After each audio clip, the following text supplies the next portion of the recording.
For the last 8 years, Kelsey Parham suffered in silence, haunted by the memories of being sexually assaulted by a man she trusted as a role model and father figure. Parham was just a teenager, and the accused perpetrator was almost twice her age.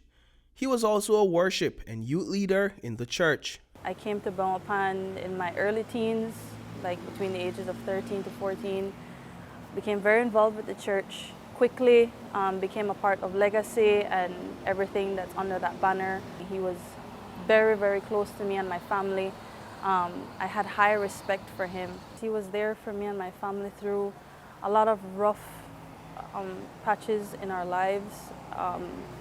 He was like a father figure to me. He was someone that I looked up to so highly. I wanted to be like him. I wanted to be around him. Parham says her would-be abuser would often invite her to join him for drives around Belmopan during her free time.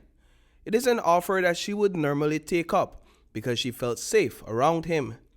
She says she was experiencing a great deal of challenges in school and with her parents' separation, and he was one of the few church leaders she could confide in. But during one of those drives, he took a detour from the usual route. The last time he took me for a drive, he didn't take me around our usual route.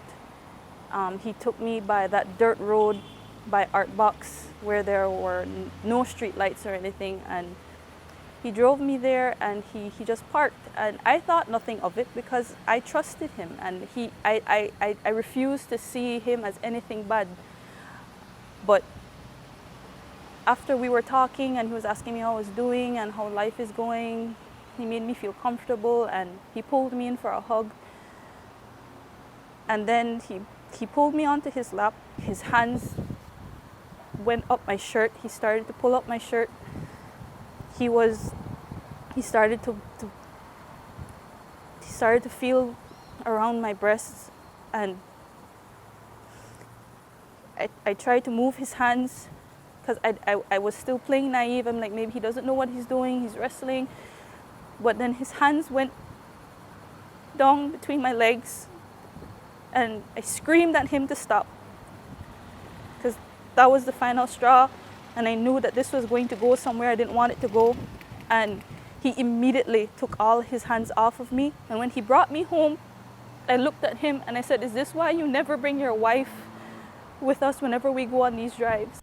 Parham says it took her 3 years after that encounter to finally confide in a therapist about what transpired. But it would take much longer for her to muster the courage to disclose this information to those closest to her. She says she always feared that it would be her word against his and that no one would believe her. On multiple instances before that, he would hug me inappropriately. He would put me on his lap and I would feel him, his genitals would be hard. He would tickle me or wrestle me too much to the point where my shirt starts to ride up, and I know it was him lifting my shirt.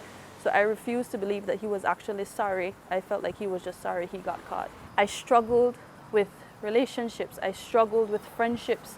I struggled with anxiety. I struggled with PTSD. I struggled with seeing him in open spaces everywhere. I felt traumatized. I would get body shakes. I would hear whispers every now and again of people believing his side of the story, which was a twisted version of me, throwing myself on him and then having to just swallow that and take that because I was too afraid to say anything. In May of this year, Rebecca Sturm, the daughter of Pastor Scott Sturm, the head pastor at Jubilee Church in Roaring Creek Village, revealed to her father that at the age of 11, she was sexually abused by the same man. At the time, the alleged perpetrator was in his early 20s and a leader in the church. This morning, Pastor Sturm told us via text that what his daughter and other young women disclosed about this individual's behavior warranted immediate dismissal, counseling, and the establishment of firm boundaries against ministering.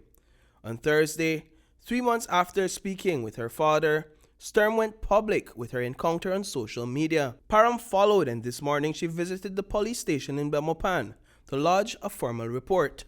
I don't want to see a family broken up.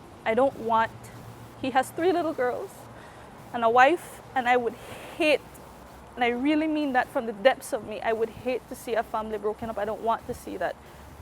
But at the same time, we cannot keep going without holding our leaders accountable, without holding abusers accountable. So for me, honestly, if it's possible, it would look like legal action. But at the same time, if that's not possible, I would just like for him to come forward and be truthful. I don't want him to pretty it up.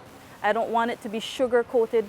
I would love for him to come forward and admit what he's done, apologize, make a public statement, and step down from any and everything that puts him in a place to be able to continue the cycle. We understand that the Director of Public Prosecution has already requested that Param's statement be submitted. Reporting for News 5, I am Paul Lopez.